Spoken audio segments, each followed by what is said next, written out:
अस्सलाम वालेकुम। अस्सलाम वालेकुम। अम्मी कहती लड़कियों से सलाम नहीं लेते। हाँ जी हाँ।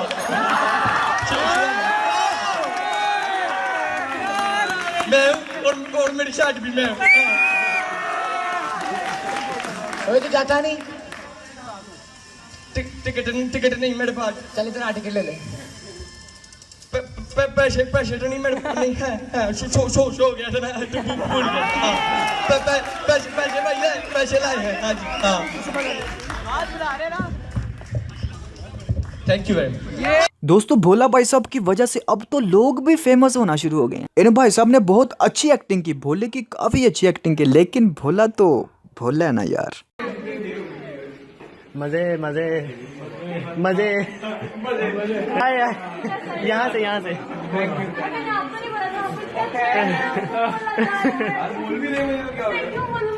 वीडियो मैंने जस्ट फॉर अनाउंसमेंट अपलोड किया था कि आपको नेक्स्ट वीडियो की अनाउंसमेंट कर दूं कि भोला भाई साहब की नेक्स्ट वीडियो बस मैं अपलोड करने ही वाला हूं। और दोस्तों ये रही भोला फनी कलेक्शन की पिछली वीडियोस, ये जो आपकी स्क्रीन पर अभी शो हो रही हैं। तो चलता हूं दोस्तों, मिलते हैं नेक्स्ट वीडियो में। Take care, keep smiling and खुदा हाफिज।